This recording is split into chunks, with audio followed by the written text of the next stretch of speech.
Habla el doctor Omar Olmos. Miren, el día de hoy vamos a comenzar. Ya está conectado el doctor Ricardo Ondarza. El día de hoy vamos a tener formalmente ya nuestra primera sesión de física relativista. Recordarán ustedes que en la clase pasada nos compartía el doctor Ricardo Ondarza algunos avances de su trabajo, algunos proyectos, sobre todo aquellos que intervenía esta temática de física relativista. Vamos a comenzar, vamos a tener muteado el audio de todos los participantes. Si alguien necesita tener alguna interacción, por favor coloque su comentario ahí en el chat para que el doctor Ricardo lo pueda ver y pueda responderle sus dudas. También pedirle si es posible mantener activa la imagen de su cámara para poder tener ahí seguimiento de sus cuentas. Es parte del proceso de los cursos en línea y agradecerles de todo que puedan disponer de este tiempo para la sesión. Pues muchas gracias, Ricardo. Te dejamos con los chicos que van a trabajar en esta sesión y cualquier duda, pues yo estoy ahí al tanto por si requieran alguna asistencia. Éxito en la clase. Claro que sí, Omar, muchas gracias. Hola, buenas tardes a todos. Espero que hayan pasado bien un buen fin de semana.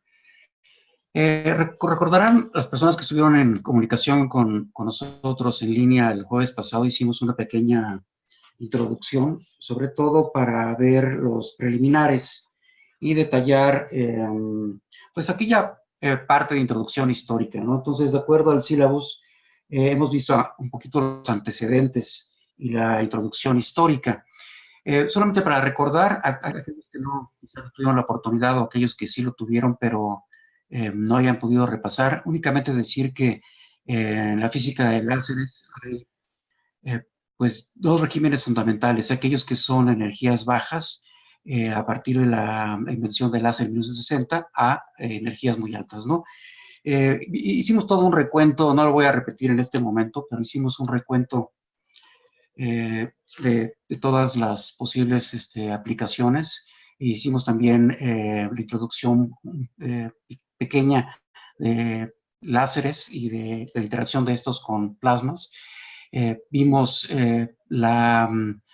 toda la gama posible de aplicaciones de acuerdo a la interacción, a la energía de interacción.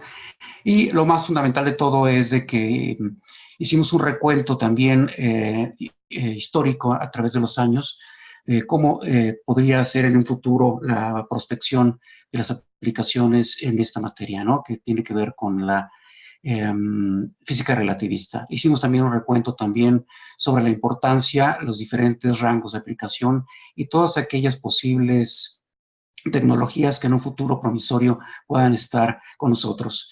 Dentro de la importancia hicimos algunas de las aplicaciones y de la física que puede ser descubierta en el futuro cercano, como la radiación de Unruh. Hicimos un detalle acerca de esto, la dispersión de Compton, y un proceso muy importante que se avecina en el futuro, que es el proceso de Breit-Wheeler.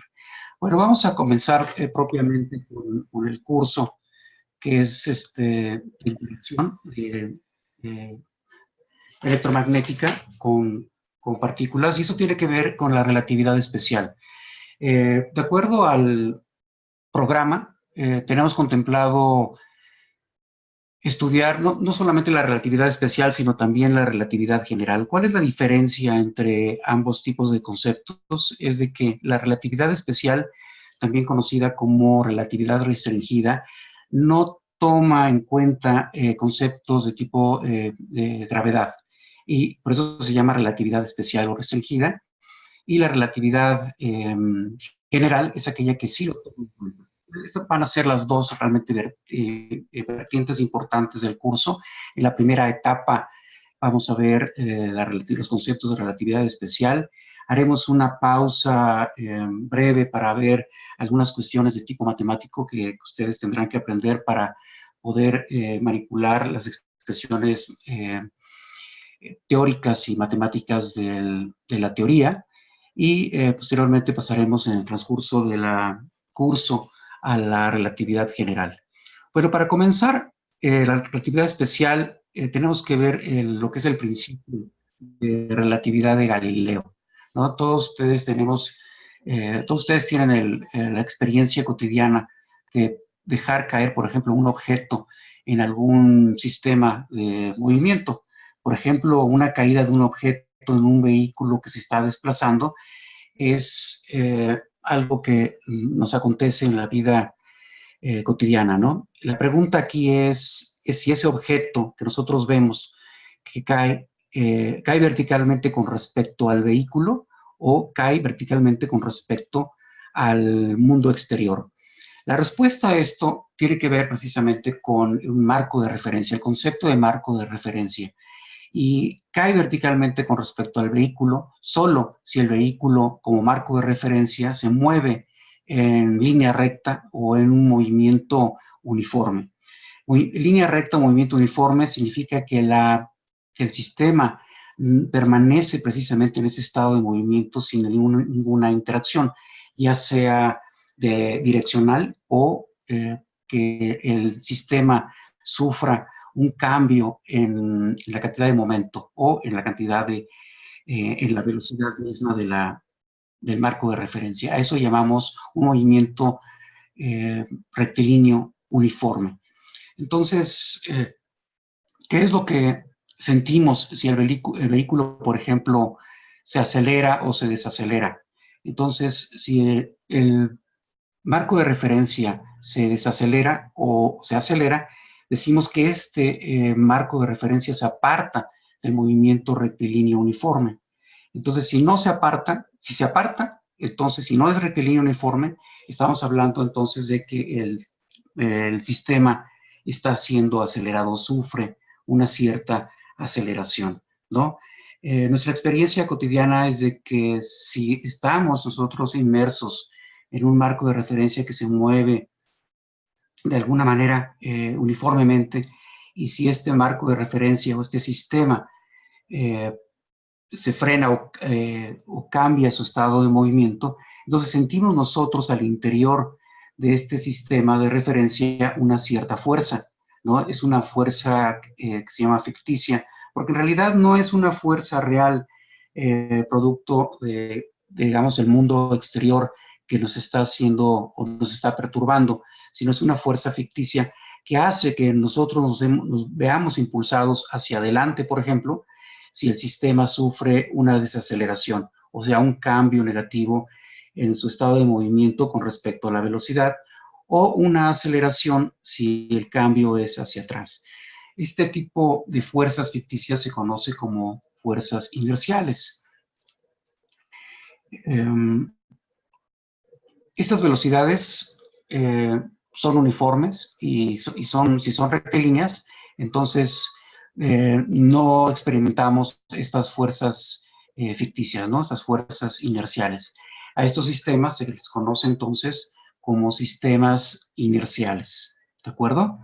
No sé si hasta aquí tengan ustedes alguna pregunta o quisieran hacer alguna formulación distinta, quizá algún ejemplo sobre sistemas de referencia inerciales.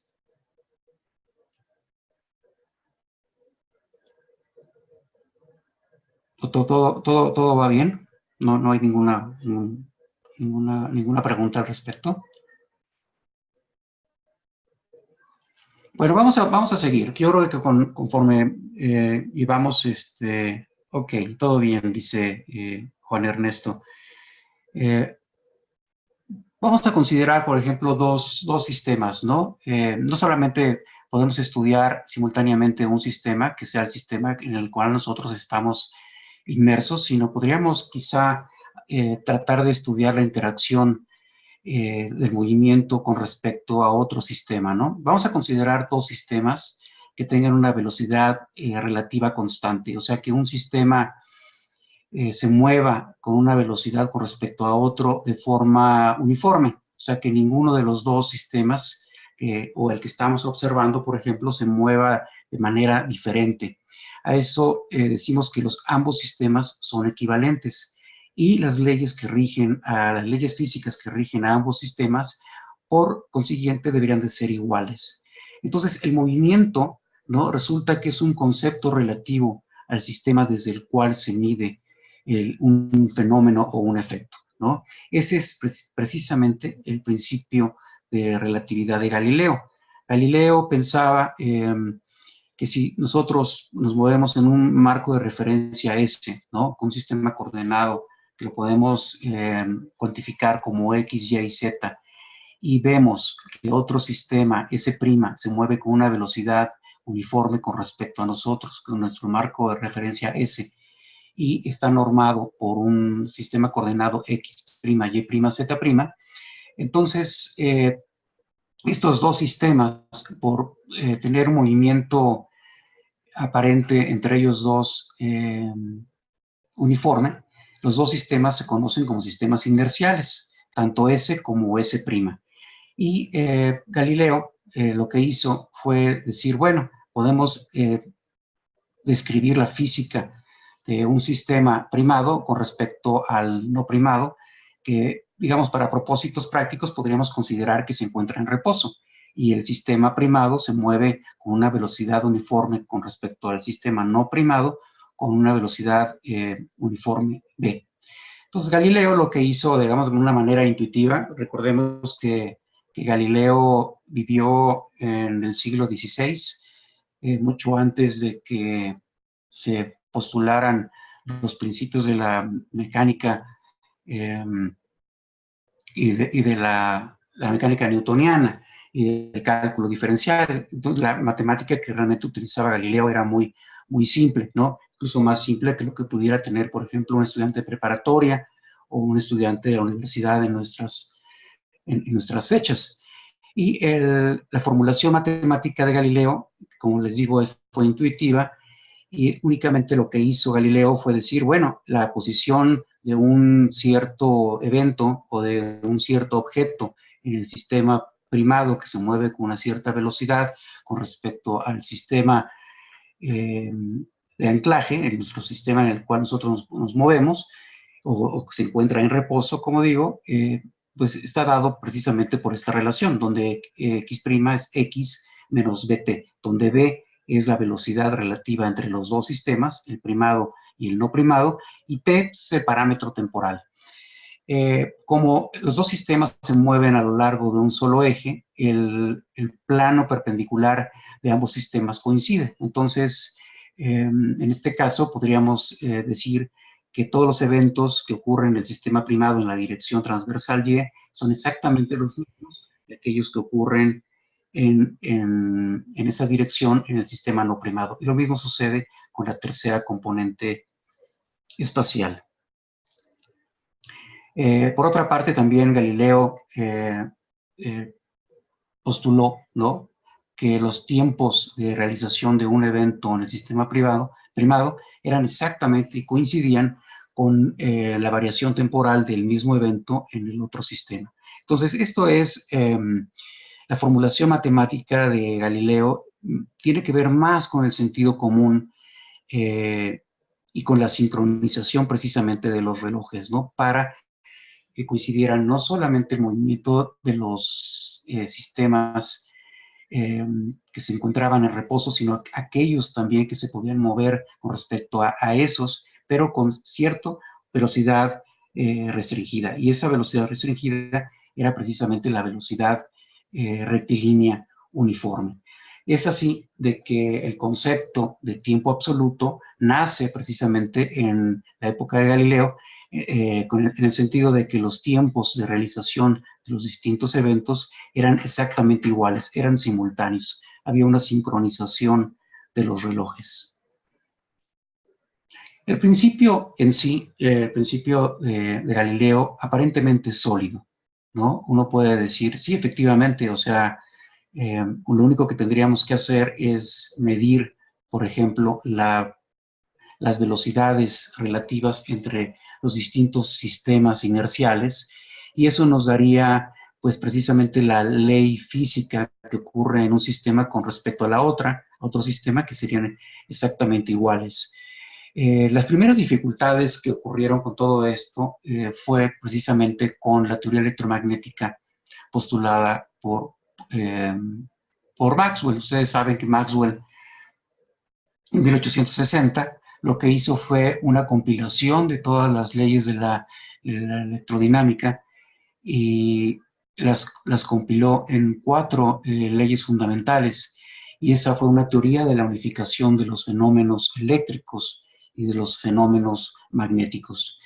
El éxito mismo de Maxwell fue demostrar que la luz era precisamente una onda electromagnética, ¿sí? Pero entonces, al tener la luz, o al ser identificada la luz como una onda electromagnética, entonces la teoría de Maxwell resulta ser incompatible con la relatividad galileana, ¿no?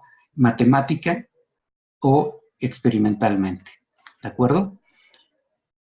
Vamos a ver un pequeño ejemplo mental para demostrar que existe una inconsistencia por parte de la relatividad galileana en lo que se refiere a los fenómenos eléctricos y magnéticos, ¿sí?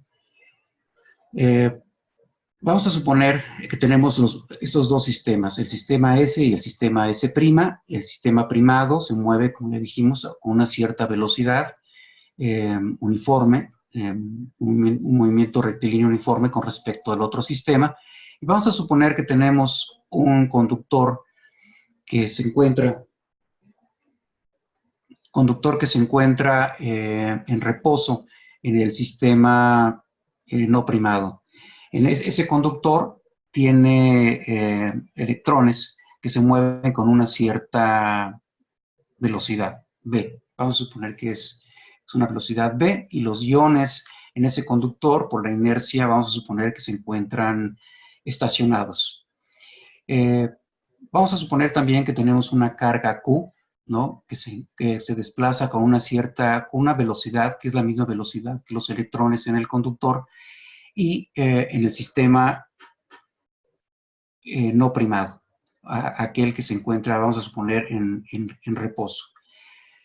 De nuestro conocimiento, por ejemplo, tenemos un alambre fijo, ya dijimos que son iones, los iones o las cargas positivas, las cargas pesadas, las que tienen mayor inercia, se encuentran fijas, y los electrones, que son las cargas móviles, tienen una cierta velocidad. Al tener una cierta velocidad, generan, como ustedes ya lo saben, a través de la ley de Ampère, se genera un campo magnético. Y este campo magnético, si ustedes no mal recuerdan, produce una fuerza magnética sobre las partículas que se desplazan con cierta velocidad. Aquellas partículas que se encuentran en reposo o tienen una velocidad cero, pues son realmente inalterados por la fuerza magnética. La fuerza magnética va como el producto vectorial entre la velocidad de la carga, ¿no? Con lo que se desplaza, por el campo magnético. Entre mayor es la velocidad de las partículas, pues más fácilmente son alteradas por un pequeño campo magnético. Y viceversa, un campo magnético muy intenso también puede alterar una partícula, por muy pequeña que sea esta su velocidad, pero necesariamente no nula. Y es también proporcional a la magnitud de la carga. Entonces, eso hace, según las leyes físicas del sistema S, el sistema no primado, de que la partícula va a experimentar una fuerza externa magnética y la va a apartar de su trayectoria. ¿De acuerdo? Eso es un conocimiento que nosotros ya tenemos.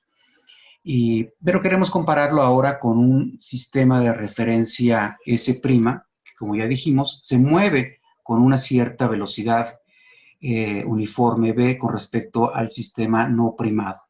Bueno, hemos dicho que ambos sistemas se conocen como sistemas inerciales, ¿de acuerdo? Porque se están desplazando. Digamos, podría ser un marco de referencia en reposo, y el primado, un marco de referencia que se mueve con una cierta velocidad uniforme en una dirección, por ejemplo, ¿de acuerdo? Si eso es así, si este sistema primado se mueve con esa velocidad, pues es la velocidad precisamente con la que se mueven los electrones. Eso significa que la velocidad de la carga de prueba que nosotros teníamos, que se movía con una velocidad v en el sistema primado, en este sistema, esta velocidad de la carga de prueba es precisamente nula. La partícula en ese sistema particular S' tendría una velocidad nula. Eso significa que la velocidad de los electrones en el conductor también son nulos porque se mueven a la misma velocidad relativa con respecto a esta velocidad de carga, pero ahora los iones que habíamos considerado estacionados en el sistema primado, ahora su velocidad es distinta de cero. Y por consiguiente, estas cargas, estos iones, también van a generar un campo magnético, ¿de acuerdo? Hay una corriente eléctrica también generada, pero, sin embargo, la fuerza, ¿no? Porque la velocidad de esa carga es cero, la fuerza ahora es la fuerza magnética producida precisamente por los portadores de carga positivos del alambre, ahora esa fuerza es cero. Entonces, se dan cuenta, la teoría electromagnética resulta ahora ser inconsistente precisamente por estos dos inconvenientes en la que en un sistema la carga de prueba tiene una cierta velocidad, pero en el otro sistema la carga permanece estacionada y por consiguiente las fuerzas magnéticas en los dos sistemas son distintas. Eso significa que las leyes de la física en esos dos sistemas pues difieren, serían distintos. Y esa es precisamente la inconsistencia de la relatividad galileana con respecto a la teoría electromagnética. Entonces, hay algo en la teoría, en la teoría galileana, en la relatividad galileana, que no está bien, que es inconsistente. Y existe una paradoja, ¿cierto? ¿No? Mientras que en el sistema S, ¿no?, que habíamos considerado como un sistema, un arco de referencia que estaba en reposo, había una desviación de la partícula, ahora en el sistema que se encuentra con una cierta velocidad con respecto al sistema no primado, no hay desviación, ¿sí? Esto fue realmente contradictorio y paradójico para toda la gente precisamente de aquella época, ¿no? Y todo el siglo XIX se llevó a postular que las ecuaciones de Maxwell eran válidas solo en sistemas inerciales particulares y no en cualquiera, porque todo esto estaba en contra precisamente del principio de Galileo, ¿de acuerdo? Entonces, se pensaba que podría ser posible determinar por medios de experimentos electromagnéticos cuándo un sistema inercial estaba en movimiento o no, ¿sí? Eso es lo que se sospechaba y eso era lo que se pensaba de todo esto, ¿no? Incluso se llegó a pensar que pues, las ecuaciones de la teoría electromagnética eran erróneas o eran incorrectas, precisamente por estos resultados paradójicos. Como ya dijimos, el éxito de la teoría electromagnética, de la teoría de Maxwell, es de que la luz es precisamente una onda electromagnética, ¿de acuerdo? Y nuestra experiencia cotidiana es de que las ondas, cualquier tipo de onda, sea esta, por ejemplo, una onda sonora, una onda luminosa, una onda de materia, por ejemplo, requiere siempre, invariablemente, de un medio que la pueda transportar, ¿no? Un medio que vibre, ¿no?, de un cierto material para que la onda pueda propagarse, ¿de acuerdo? Entonces, en semejanza con las otras ondas, por ejemplo, ustedes han visto las ondas sonoras, ¿no? Una onda sonora en la atmósfera pues, se propaga a través del gas, a través de la composición misma de la materia que tiene la atmósfera. Una onda sonora en los metales, pues es una onda mucho más rápida que la onda sonora en la atmósfera y tiene que ver precisamente con la densidad en la que se propaga para esa onda sonora. Y de igual manera, análogamente se pensaba que la onda electromagnética tenía que tener un medio material para el cual podía transportarse, ¿no? Se pensaba entonces que el universo que la materia, la sustancia que conformaba el universo, que portaba precisamente las ondas electromagnéticas como la luz, se conocía como un éter, ¿sí?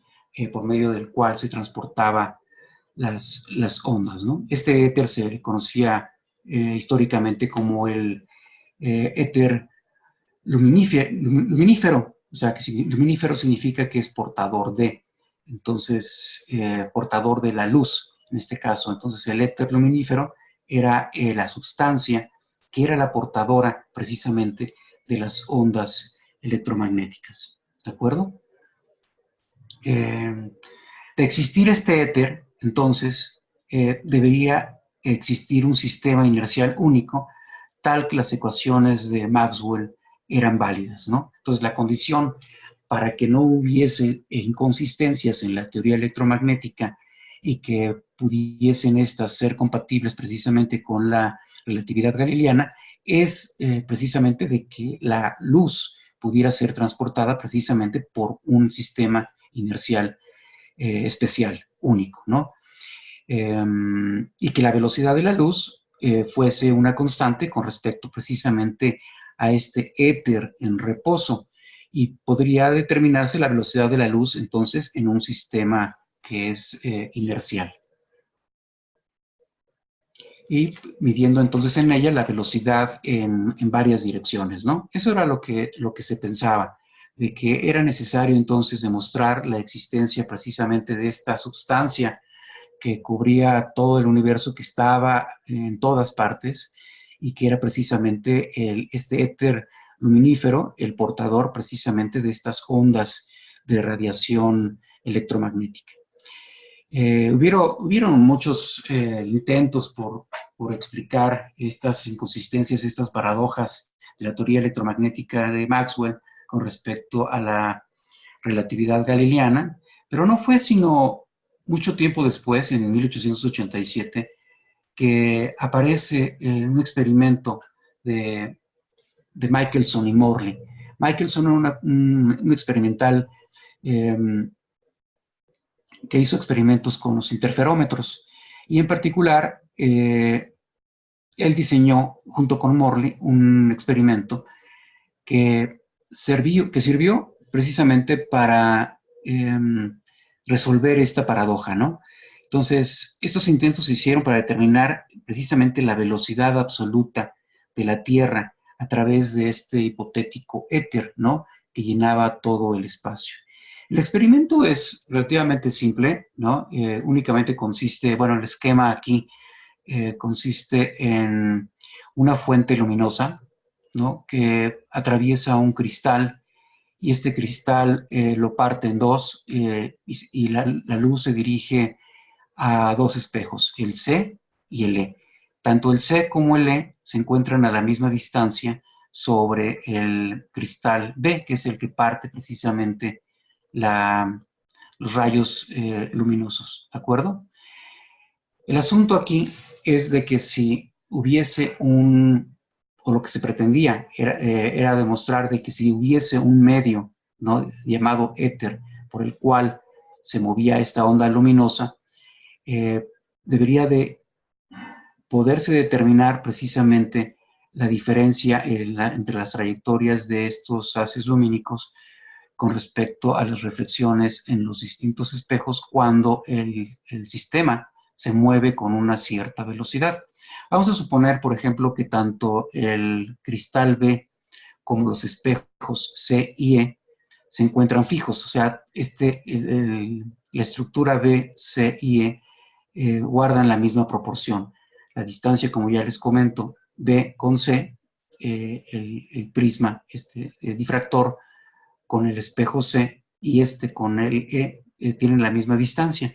Y todo el sistema, que es rígido, se mueve con una cierta velocidad U, de tal suerte de que las trayectorias que seguirían, por ejemplo, los rayos luminosos, subirían al espejo C, bajaría al desplazarse, llegarían a B en la nueva posición B', y el espejo E, que refleja también la luz con respecto a la fuente A, también lo reflejaría posteriormente en un cierto tiempo en una posición distinta, el espejo E'. Entonces, aquí tenemos dos marcos de referencia. El marco primado, que es B, C y E, y el marco no primado, B, C y E, y el marco primado, que sería B', C', B' y E', ¿de acuerdo?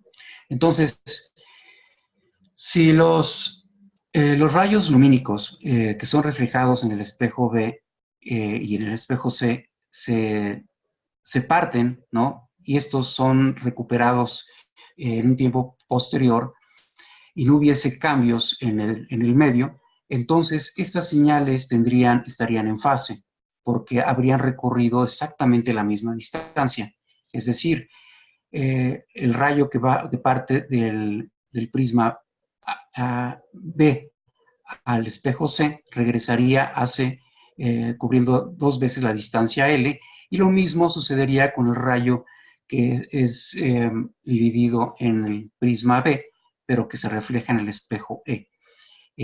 Al no sufrir ningún cambio en las trayectorias, entonces, como les digo, los 2 rayos al juntarse estarían en fase y podrían sumarse, ¿de acuerdo? Sin embargo, si nosotros hacemos que el sistema que es rígido se mueva con una cierta velocidad, entonces habría cambios en la trayectoria.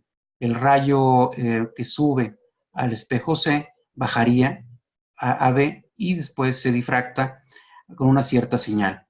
Y posteriormente, el otro rayo que partió de B, pero que se refleja ahora en E', se reflejaría al cristal B', pero si hubiese cambios, entonces estos estarían fuera de fase y habría un fenómeno de interferencia, ¿de acuerdo? Entonces, en vez de sumarse las potencias de ambos campos eléctricos y magnéticos de la luz, pues habría un fenómeno de interferencia y se debilitaría en dado caso, ¿de acuerdo? Entonces, digamos, en la expresión matemática, esto significa que los tiempos de B a E, por ejemplo, y a B, son necesariamente los tiempos de B a C y a B, ¿sí? Porque guardan exactamente las mismas distancias.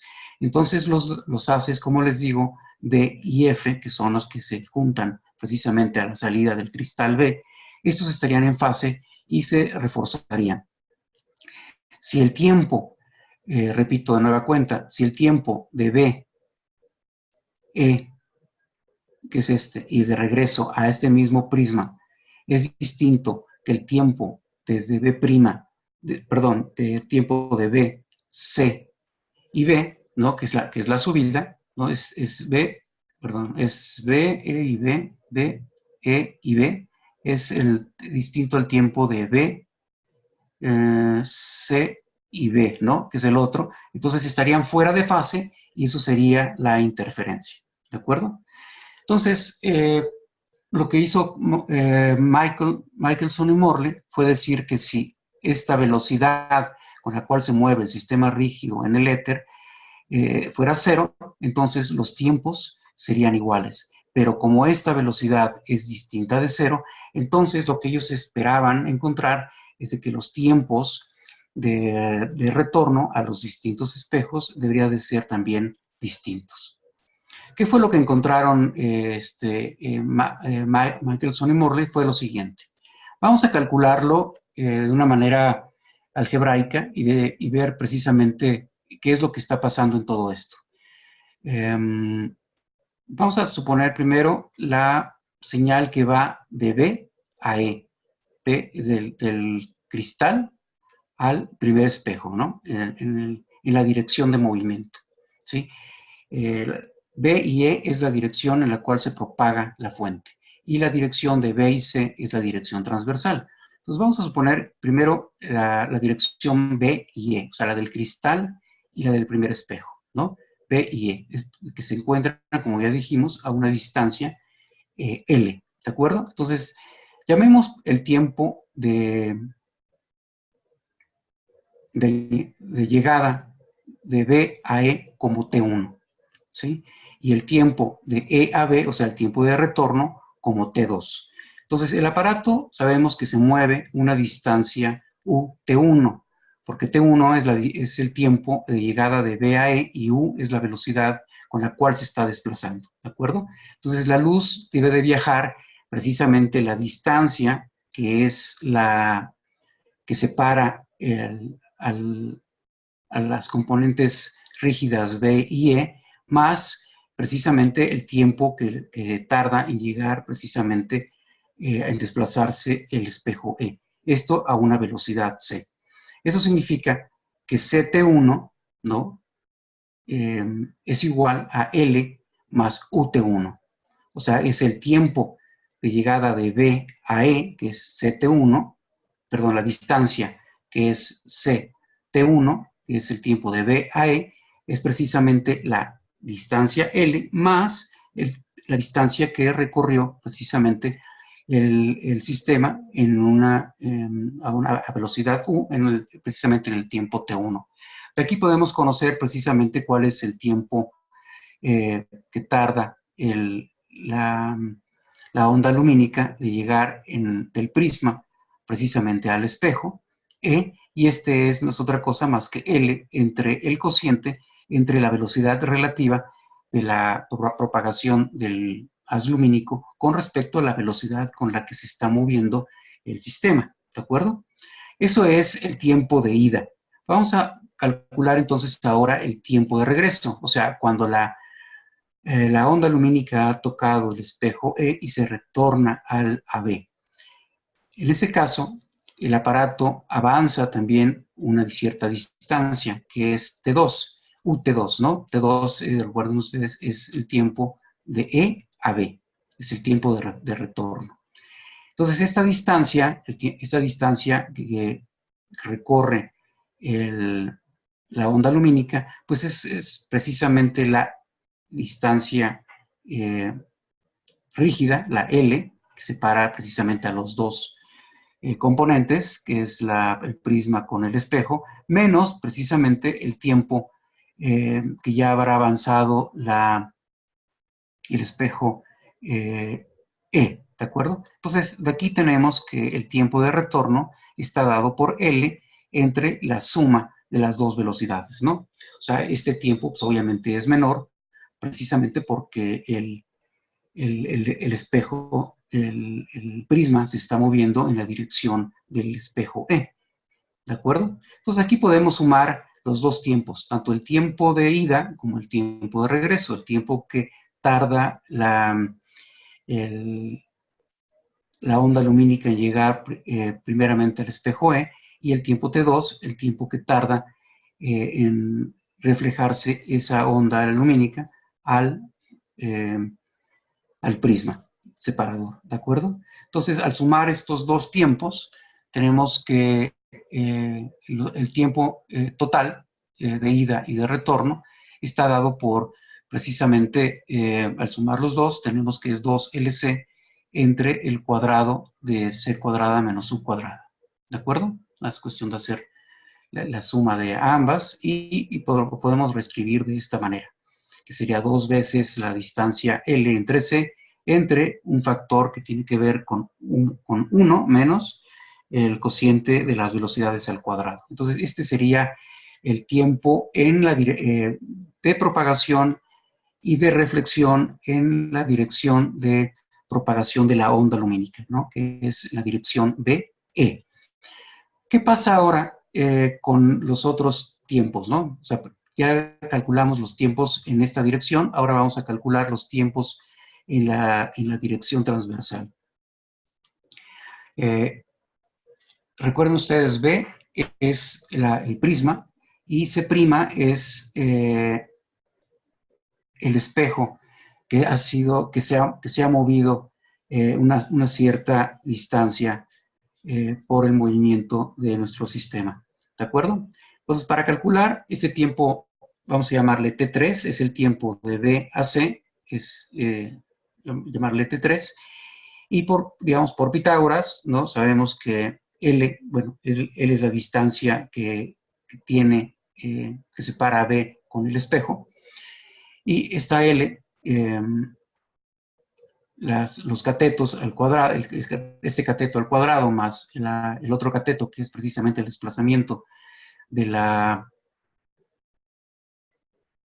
sistema en el tiempo T3, el que tarda precisamente en llegar a C', no es otra cosa más que el tiempo que tardaría precisamente, o la distancia que recorre la luz desde el punto B a C', ¿de acuerdo? Entonces aquí podemos despejar uno de los catetos con respecto a la hipotenusa y ver que precisamente el tiempo que tardaría en llegar la luz del prisma a C' está dado precisamente por este cociente, ¿de acuerdo? Y por simetría, de C' a B', pues sería exactamente lo mismo, ¿sí? Entonces podríamos sumar precisamente los dos tiempos, el tiempo en que tarda en llegar a C' y el tiempo de bajada, en que se refleja la luz de C' a B'. Entonces esto sería 2 veces esta cantidad, sería precisamente 2 veces este cociente, ¿de acuerdo? Entonces el tiempo en que tardaría precisamente la luz en llegar de un espejo al otro espejo, sabiendo que el sistema es rígido y que se está desplazando, es precisamente este, ¿de acuerdo? Pero comparemos entonces los tiempos que hemos calculado, no solamente en la parte, aquel que corresponde a la parte de propagación longitudinal, como aquella otra que está en la componente transversal, ¿no? Y son las mismas distancias, ¿de acuerdo? Entonces uno esperaría que estos tiempos deberían de ser exactamente los mismos, ¿sí? Sin embargo, los numeradores, bueno, los numeradores son los mismos, son iguales, ¿sí? Pero eso representaría que del tiempo, si el aparato, serían iguales, si el tiempo está si el aparato estuviese en reposo, ¿no? O sea, esta U fuera igual a 0, entonces los tiempos serían iguales, pero por parte de los denominadores vemos que hay una modificación. Este tiempo es distinto a este otro tiempo, ¿de acuerdo? Entonces, por parte de los denominadores de esas expresiones, vemos que hay una modificación por el movimiento de nuestro aparato de medición. Eso significa que el tiempo que tardaría la onda lumínica de ir del prisma al espejo C y regresar al espejo B es menor que el tiempo que tarda el espejo B del prisma B al espejo E y regresar al espejo B. ¿Se dan cuenta? Es precisamente por los denominadores.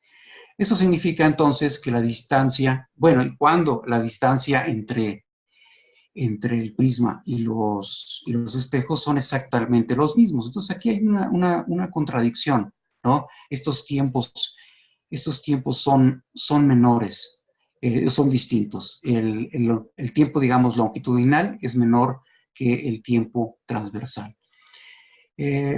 Adicionalmente, lo que hizo Michelson y Morley fue precisamente orientar esta línea, la del prisma y la del espejo longitudinal, en una dirección paralela al movimiento de la órbita de la Tierra, ¿no? Sabiendo que la Tierra tiene una velocidad de traslación alrededor de 30 kilómetros por segundo.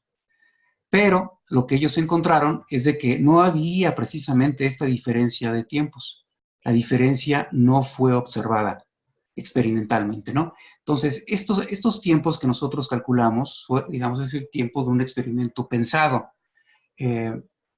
haciendo uso precisamente de las diferencias en los desplazamientos de los distintos marcos de referencia. Y estos tiempos resultaron matemáticamente distintos, que era precisamente lo que pensaba que debía ocurrir si existiese el éter, luminífero, si existiese entonces, ¿no? Pero como no hubo una diferencia, experimentalmente no se encontró ninguna diferencia en esos tiempos, entonces resultó que esto era un resultado enigmático, ¿no? Y se pensó así que la teoría electromagnética era completamente errónea. No sé si hasta este punto me hayan seguido con respecto a al cálculo de los tiempos, tanto en la parte longitudinal como la parte transversal, ¿no? Lo único que nosotros hicimos fue hacer unos cálculos geométricos de desplazamiento y de cálculo de los tiempos de los desplazamientos.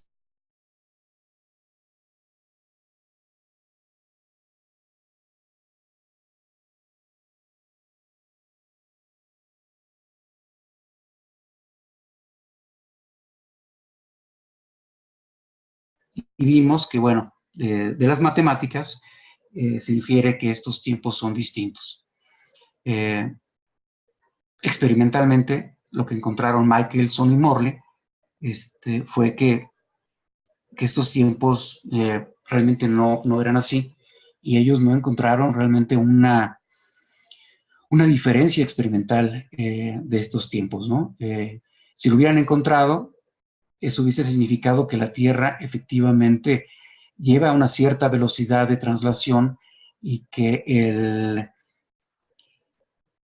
la sustancia esta, el éter, era precisamente el medio por el cual se transportaba las ondas luminosas, ¿no? Las ondas electromagnéticas. Al no encontrarlo, pues entonces solamente había dos caminos. Uno, de que esta éter luminífero o no existía, o la teoría electromagnética había que reformularla para que pudiese ajustar precisamente cálculos de esta naturaleza de los tiempos para que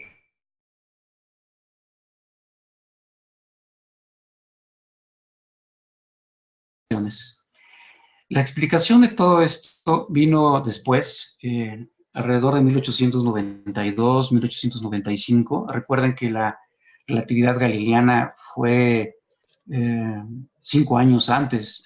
Vamos a ver el tiempo. Fue 1800, el experimento fue en 1887, ¿de acuerdo? Y la explicación de Lorentz fue años después, ¿de acuerdo? Entonces hubo un tiempo realmente obscuro, ¿no? Aquí fueron 3 años, y luego alrededor de unos 8 años, entre 5 y 8 años, que fueron los que posteriormente en los que trabajó Lorentz en su teoría, precisamente para tratar de explicar estas inconsistencias, ¿de acuerdo? Sin embargo, la explicación de Lorentz surgió más que nada como una curiosidad matemática. Lorentz tampoco estaba muy convencido de los argumentos que él encontró, y lo que hizo fue precisamente sugirió, para ver estas inconsistencias, sugirió que los cuerpos materiales deberían de contraerse cuando esto se mueve, ¿de acuerdo? ¿Qué es lo que se movía en nuestro experimento de Michelson y Morley? Pues es precisamente el sistema de medición del prisma con los espejos. Es un sistema rígido, y este sistema como tal, este cuerpo material, pues debía entonces, según Lorentz, un físico holandés de aquella época, fue que precisamente de que para quitar esa inconsistencia, estos cuerpos materiales también deberían, en dado caso de modificar sus dimensiones, deberían de contraerse, y solamente en la dirección de movimiento, ¿de acuerdo? Entonces lo que hizo Lorentz fue decir, bueno, si un cuerpo se mueve en una cierta dirección, vamos a llamarle la dirección de movimiento L paralelo, ¿no? Debería de contraerse el cuerpo por un cierto factor que depende del cociente de las velocidades, ¿no? Donde U aquí también es la velocidad con la que se mueve este cuerpo material, C es la velocidad de la luz, y L0 es la dimensión del cuerpo cuando se encuentra en reposo. Cuando se aplica el experimento de Michelson y Morley, ¿no? Vemos que la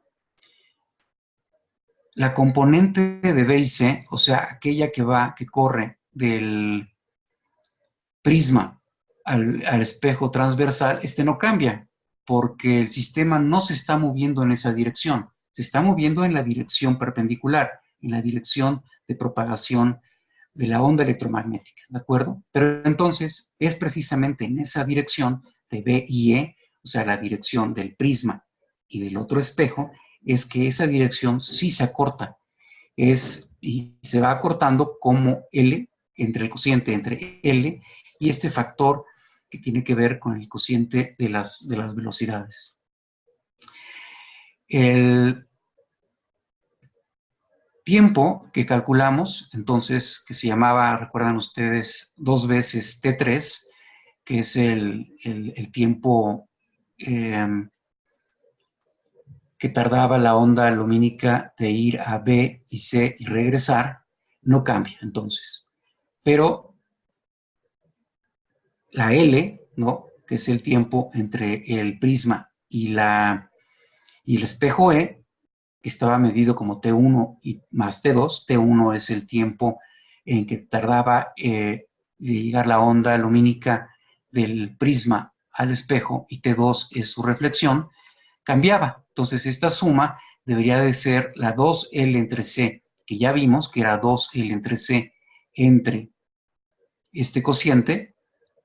Según Lorentz, teníamos que multiplicarlo por un factor de raíz que estaba dado por esto.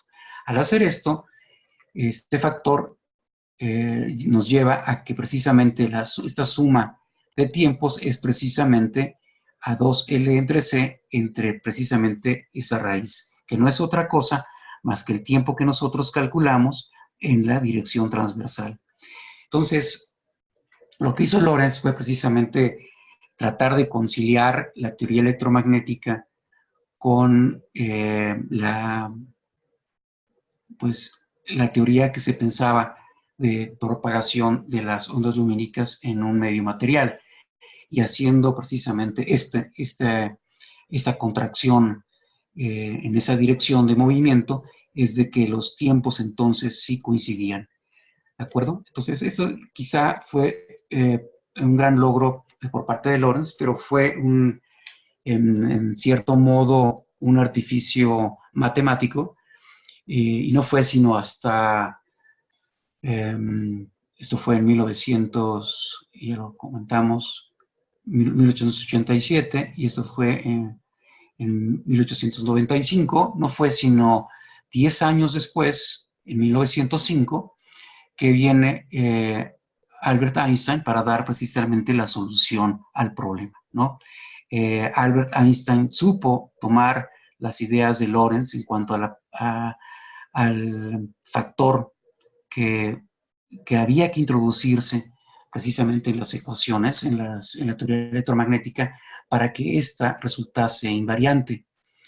Y fue Einstein precisamente el que dio la solución al problema. Supo interpretar físicamente el porqué del factor que Lorentz matemáticamente, digamos, de alguna manera se inventó. La teoría electromagnética fuese compatible con lo que se pensaba, ¿no? ¿Qué fue lo que hizo Einstein en su teoría de la relatividad?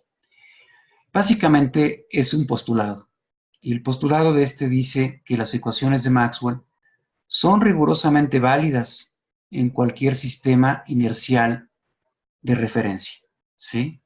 No importa qué tipo de marco de referencia estemos, este hace que las ecuaciones de la teoría electromagnética sean equivalentes en todos esos sistemas, ¿no?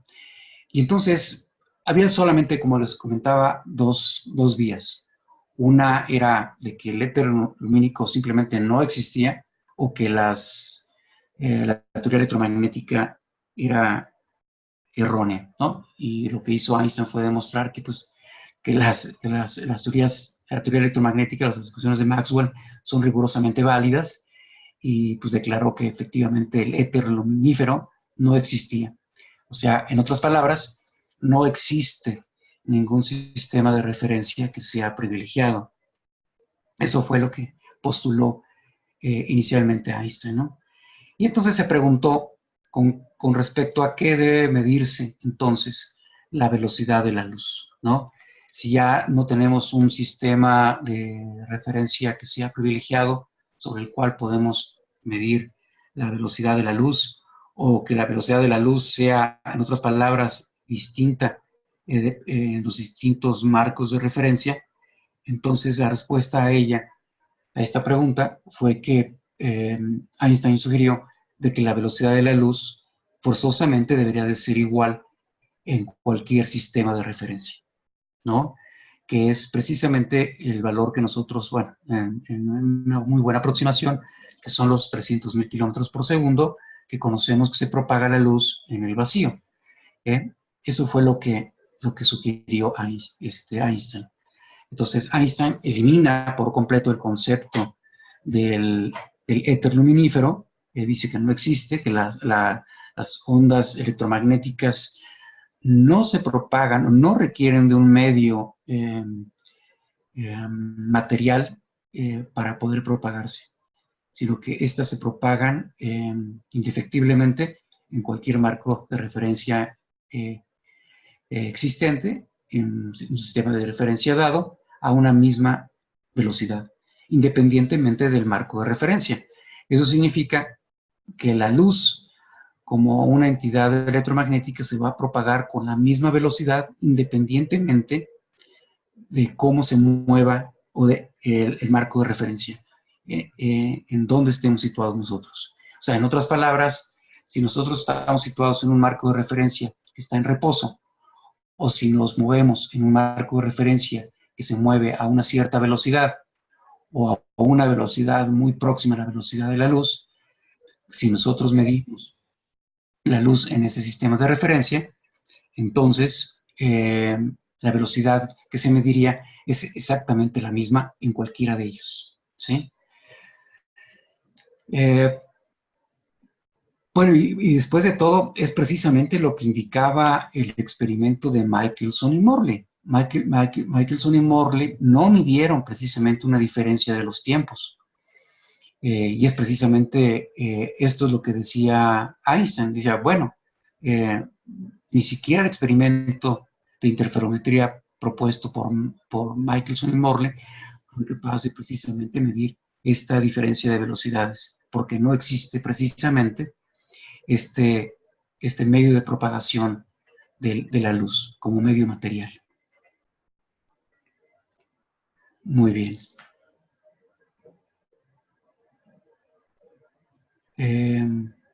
Bien, ¿cuál es la consecuencia de todo esto? Es de que las transformaciones de Galileo no son válidas, ¿no? Por ser incompatibles entonces con las ecuaciones de Maxwell. Las transformaciones de Galileo resultan buena aproximación cuando la velocidad con la que se mueven los marcos de referencia son pequeños con respecto a la velocidad de la luz. Eso es lo que sí podríamos decir. Lo que podemos decir después de todo esto es de que efectivamente debe de existir precisamente una transformación de tal suerte que las ecuaciones de Maxwell son invariantes, ¿no? Y son las transformaciones que Lorentz descubrió precisamente, ¿no? Que son las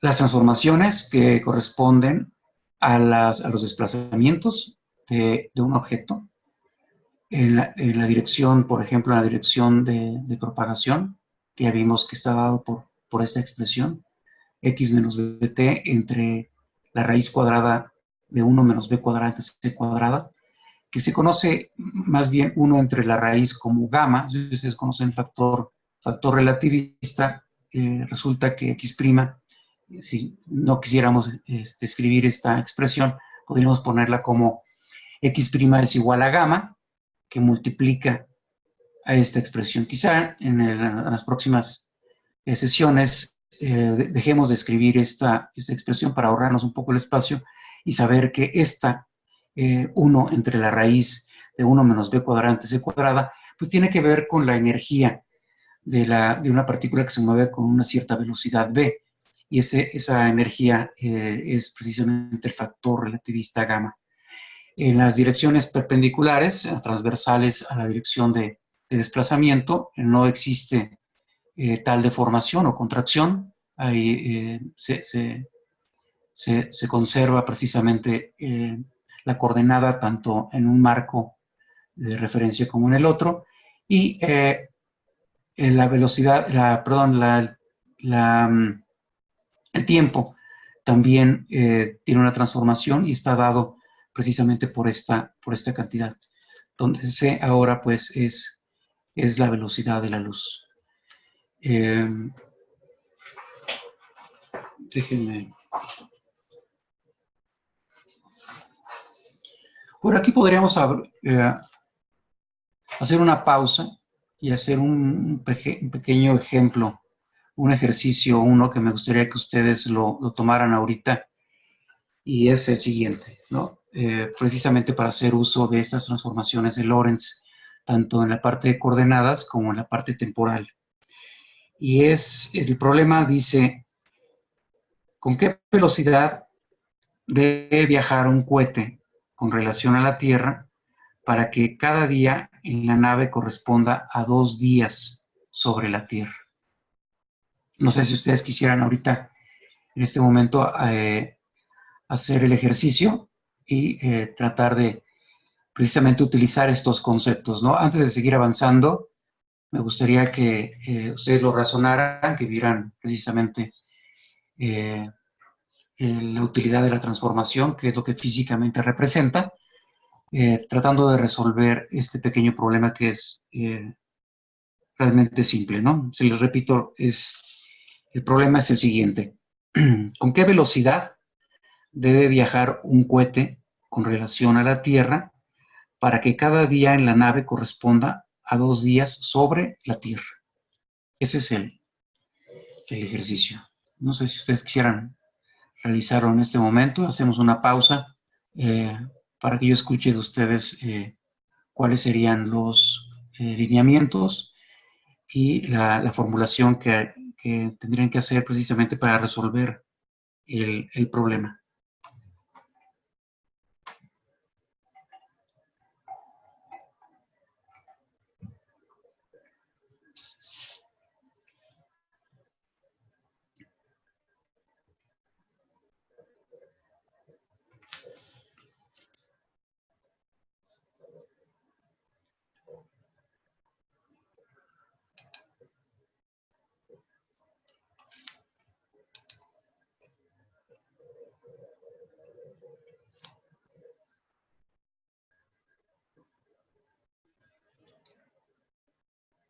¿Alguien quisiera opinar al respecto o dar alguna sugerencia de qué hacer, qué principio físico está relacionado precisamente con la pregunta?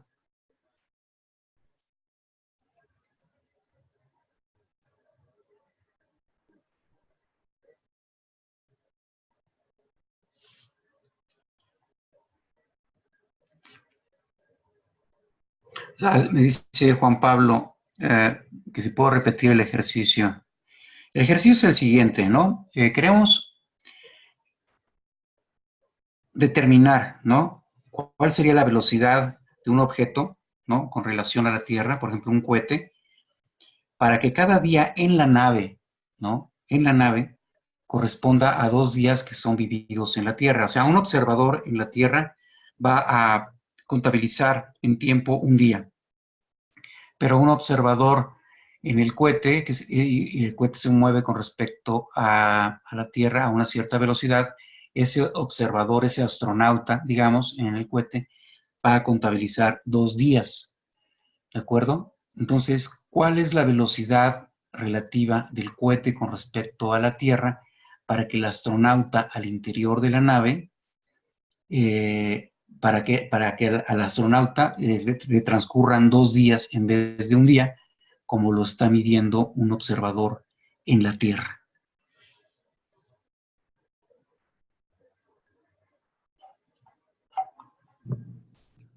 ¿Me escucha, doctor? Sí, sí, sí, te escucho bien. ¿Quién es? Roberto. Hola, mucho gusto. Ajá. Bueno, se nos está ocurriendo como que simplemente usar una Ajá. cable de tiempo, pero al primo ponerle 2T y al otro ponerle T y resolver. Para la velocidad. Ajá, despejar para la velocidad en la 1. transformada. En la ecuación Ajá. transformada. Ok, o sea, primeramente lo que tenemos que darnos cuenta es de que, de acuerdo al principio de relatividad, los tiempos medidos en los distintos marcos de referencia van a ser distintos, ¿no? Los tiempos van a ser distintos, porque un marco de referencia se mueve con respecto al otro a una cierta velocidad. Tenemos entonces, como bien lo dicen, una ley de transformación, ¿no? Esa ley de transformación nos dice cómo están relacionados los distintos tiempos de acuerdo a los estados de movimiento. Entonces, si sabemos que un tiempo es un día y en el otro marco de referencia el tiempo es de 2 días, ¿cuál sería entonces esa velocidad relativa? Si alguien tiene la respuesta o pudieran indicar, por ejemplo, cuál fue el procedimiento a seguir precisamente para saber cuál es esa velocidad de desplazamiento.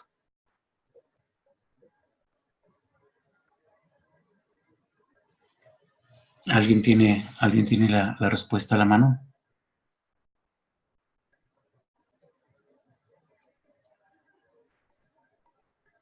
Alguien nos está diciendo que es .866 Bernardo, .866C. La pregunta es ¿cómo lo obtuvo? Juan lo está Hola. calculando. ¿Sí? Yo también me basé en lo que comentó Roberto Ajá. para sustituir en la transformación de Lorentz X' igual a 0 y T' igual a 2T. No, más bien 2T' igual a T, para que el tiempo en el marco de la Tierra sea el doble que en el de la nave. Ajá.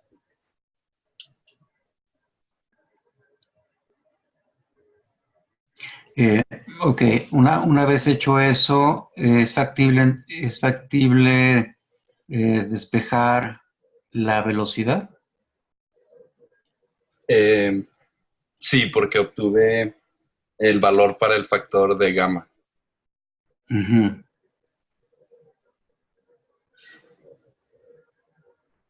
Uh-huh. ¿Qué valor de gamma tienes? Gamma igual a 2.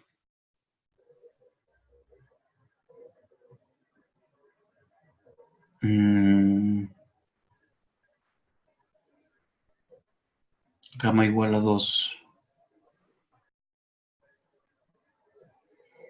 Uh-huh.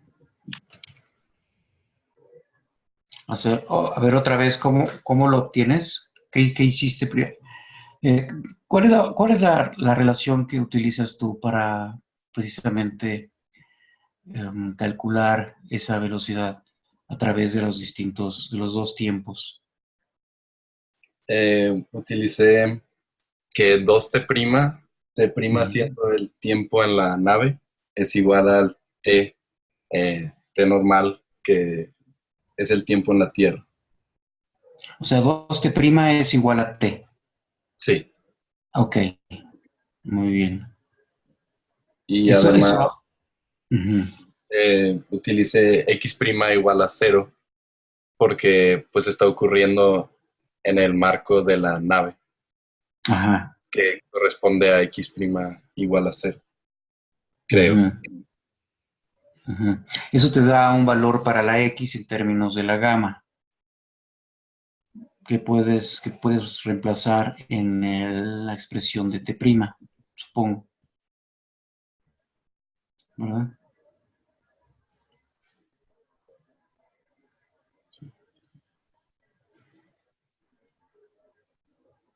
Enrique tiene otra respuesta que es, él dice, tiene un número que es 2.6 por 10 a la 8 metros por segundo. ¿Eso qué es, Enrique?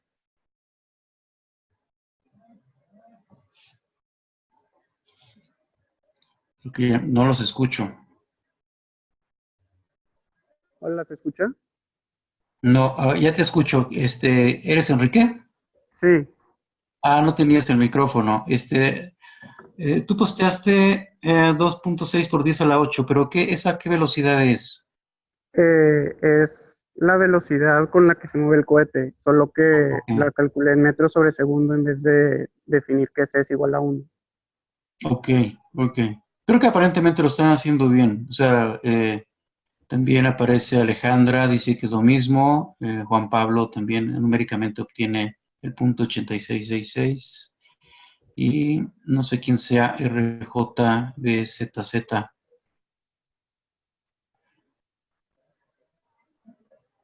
¿Quién será? Bueno, también lo obtuvo a punto 86, es la misma, dice Alejandra. Ok. Bueno, ese sería un ejemplo muy... Juan Ernesto dice que le dio igual. Roberto. Roberto es el RJBZZ. Ok. Cambió mi nombre de usuario. Ok. Muy bien. Bueno, el ejercicio era relativamente simple, ¿de acuerdo? No tenía mayor complicación. Y sobre todo, la importancia era ponerlo en un contexto, ¿no? De movimiento, ¿no? Para que supieran ustedes precisamente, o se convencieran precisamente de que primeramente, la velocidad de la luz es la misma en cualquier marco de referencia. Y por el otro lado, las coordenadas espaciales y temporales sufren cambios, ¿no? Eh, si el movimiento fuera en tridimensional y la propagación del, del objeto fuera no necesariamente a lo largo de una coordenada, sino de las tres coordenadas, pues entonces habría que aplicar la transformación de Lorentz a cada una de estas coordenadas, ¿no? Por simplicidad se hizo a lo largo de una sola coordenada, pero las transformaciones de Lorentz son precisamente espaciotemporales, ¿no? También tiene eh, eh, cambios tanto en espacio como en tiempo, ¿sí? Precisamente esto lo que vimos fue lo que hizo Einstein, fue algo que originalmente fue sugerido por otra persona que se llamó Henry Poincaré, que decía que precisamente todas las leyes físicas permanecen inalteradas bajo la transformación de Lorentz, ¿no?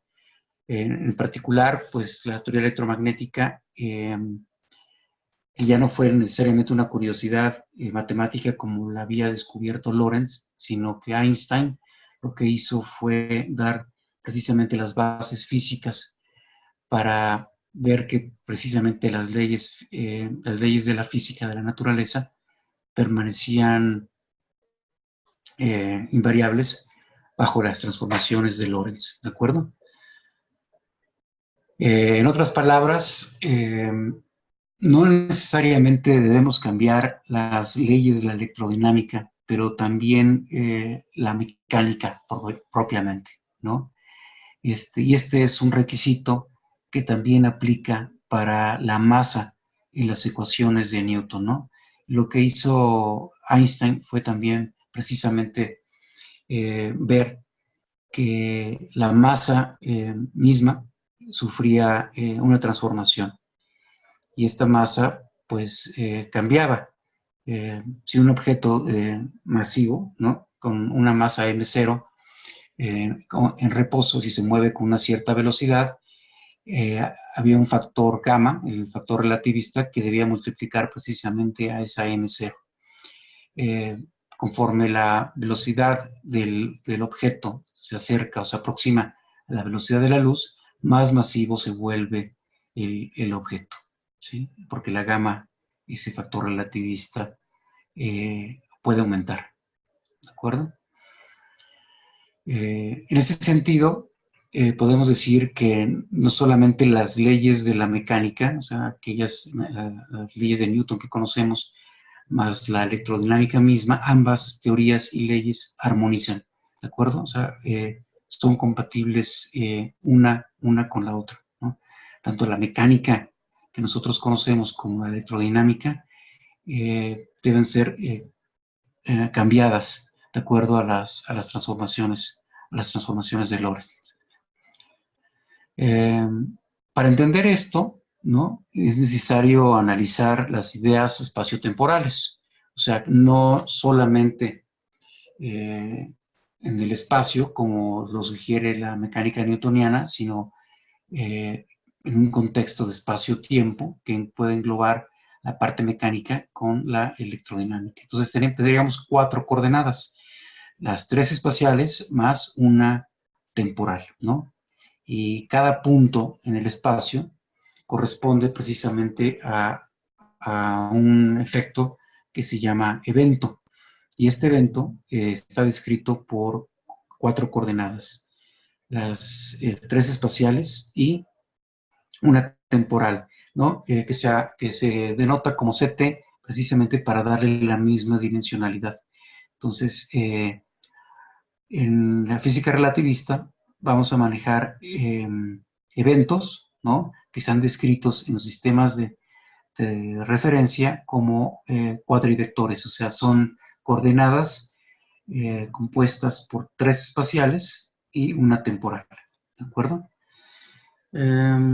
Quizá para terminar estas ideas el día de hoy, me gustaría, que resta poco de tiempo, pero me gustaría que ustedes hicieran otro ejercicio en clase, y este es demostrar que para englobar precisamente esta última concepto de la masa, de las transformaciones del cambio de la masa, no solamente de las coordenadas, sino de la propiedad de la masa de las partículas, es demostrar que partiendo la definición de energía cinética, ¿no?, que es precisamente esta T, que es otra cosa más que la integral de la fuerza por el desplazamiento, es de que llegamos a que esa energía es otra cosa más que la diferencia de los cocientes de las masas multiplicados por la velocidad de la luz al cuadrado, ¿de acuerdo? Donde la F es precisamente la fuerza aplicada y la ds es el desplazamiento de la partícula o del cuerpo de masa, ¿no?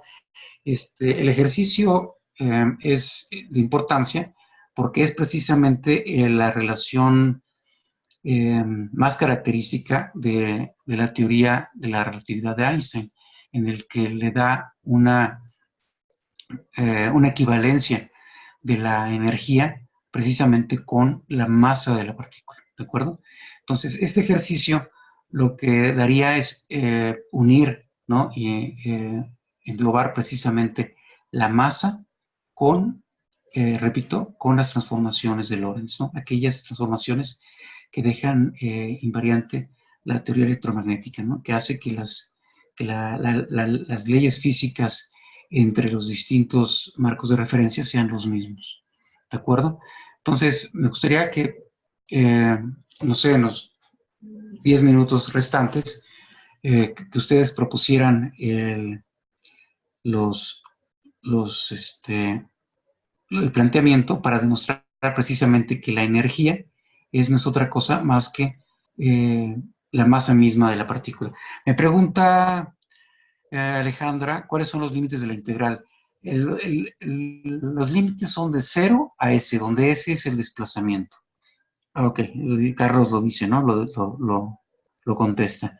Si T es igual a la integral de 0 a S de precisamente la fuerza por el desplazamiento, que no es otra cosa más que, si ustedes recuerdan de sus cursos de mecánica, era el equivalente del trabajo, ¿no? El trabajo realizado por una fuerza sobre un objeto era precisamente la fuerza aplicada por el desplazamiento de ese objeto, ¿de acuerdo? Si nosotros aplicamos y lo integramos a lo largo de la trayectoria, que es la integral del origen de coordenadas 0 hasta una posición llamada S, entonces es factible demostrar, siguiendo estos, que es un principio, ustedes recuerdan esto, es un principio de la mecánica clásica, ¿de acuerdo? A través del principio de la mecánica clásica, aplicando estas transformaciones, las transformaciones de Lorentz, tomando en cuenta de que el requisito para la masa en las ecuaciones de Newton, las ecuaciones mecánicas, es de que la masa aumenta por un factor factor relativista gamma. Entonces se puede demostrar que esa energía cinética, ya sabemos cómo calcularla de forma clásica, esa energía cinética no es otra cosa más que el equivalente de la energía de la masa de la partícula. El ejercicio es realmente muy bonito y es muy ilustrativo, y me gustaría que lo trabajara, ¿no? Quizá por el corto tiempo que tenemos ahorita no sea posible, pero quizá con este ejercicio podamos abrir la próxima sesión, precisamente demostrar que a través de argumentos de la mecánica clásica, la energía misma de una partícula en un marco de referencia dado, que se mueve próxima a la velocidad de la luz, esa energía está asociada precisamente a la propia masa de la partícula en movimiento. No sé si alguien tenga alguna pregunta o quisiera formular alguna idea al respecto, y con eso terminaríamos la clase del día de hoy. ¿Quién dice yo?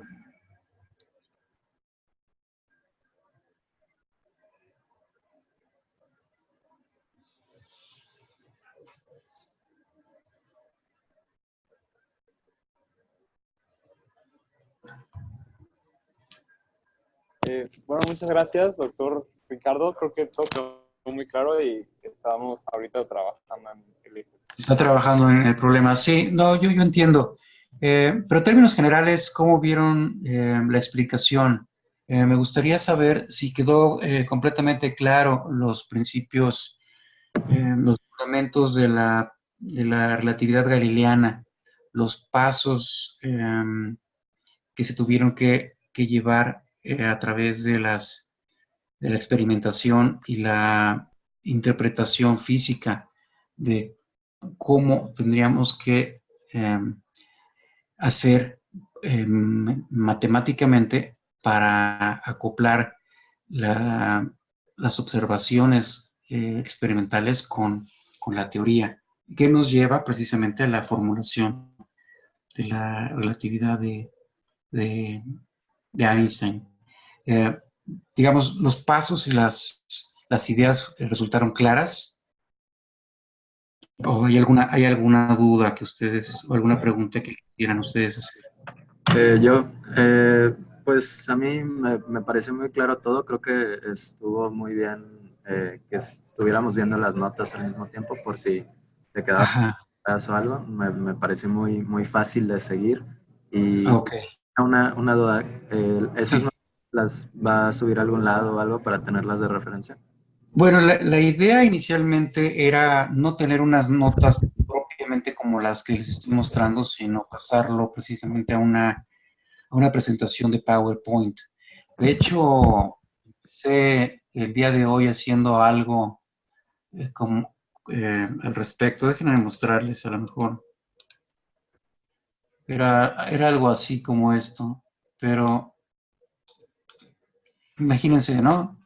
Únicamente alcancé a hacer una diapositiva con el principio de relatividad de Galileo, pero la idea al final del curso es precisamente tener esto, no precisamente unas notas así, pero transcritas esas notas en una presentación de PowerPoint que quizá podrían resultar un poco más amena con ilustraciones, pero por la premura del tiempo y la preparación de las ideas y llevar a cabo precisamente la explicación, que no es realmente, pienso yo, muy fácil tener la secuencia de todo esto en una presentación escrita de esta forma, pero como les comento, la idea es hacer que quizá al final del curso tenerlo todo completo, no solamente en las notas, sino tener la presentación de PowerPoint, lo cual pienso que sería un poco más ameno y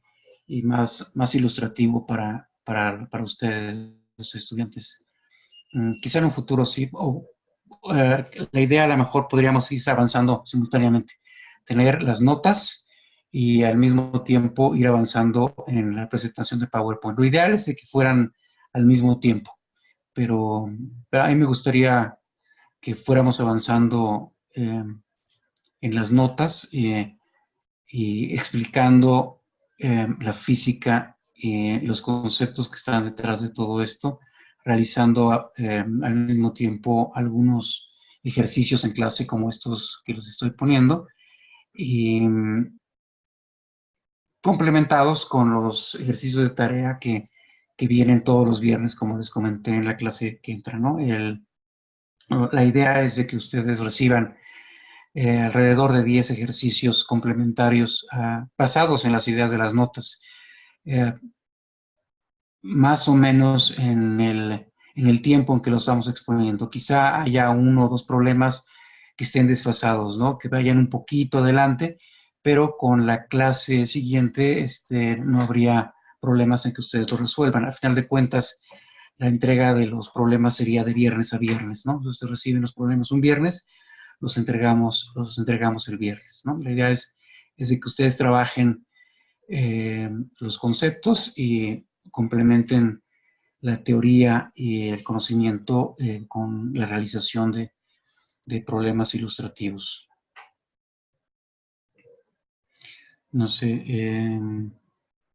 dice Alejandra que nos parece que las notas a mano nos ayudan mucho para entender las demostraciones, pero igual las presentaciones está bien, ¿no? Ok. Juan Pablo dice que todo está claro, estábamos familiarizados con varios de los conceptos vistos, así que eso ayudó a que todo fuera muy claro. Ok, bueno, me da gusto que así fuera. La idea, repito, durante todo el curso es llevar precisamente notas así al respecto y tratar de desdoblar los conceptos y la física detrás de todo esto para que el entendimiento de la física relativista sea entendida. Quizá nos encontremos un poquito de dificultad en la parte de matemáticas que viene en el futuro, sobre todo por la notación, el uso de tensores, que podrían retrasarnos un poquito, pero la idea siempre es de que las matemáticas no nos entorpezcan mucho la cuestión del conocimiento de los conceptos físicos. Muy bien. Pues ya son las 7:30, si escasos 2-3 minutos tenemos todavía. Si existiese algún otro comentario, alguna otra cosa, pues bienvenida. Si no, nos despedimos. Muchas gracias, Ricardo.